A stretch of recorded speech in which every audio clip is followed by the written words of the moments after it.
Receita rápida e fácil, brigadeirão de micro-ondas.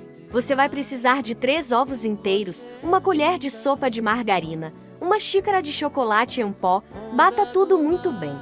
Em seguida acrescente uma caixinha de leite condensado, uma caixinha de creme de leite, 150 ml de leite, bata tudo até a massa ficar bem lisinha.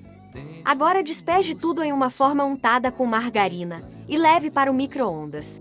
Aqui no meu micro-ondas tem essa função brigadeiro de 11 minutos, caso o seu não tenha.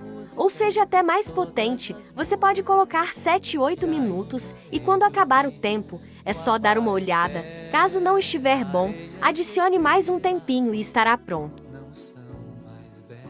Depois que esfriar, desenforme. E se caso gostar, espalhe um pouco de confeitos de chocolate por cima, fica muito bonito. Brigadeirão super macio.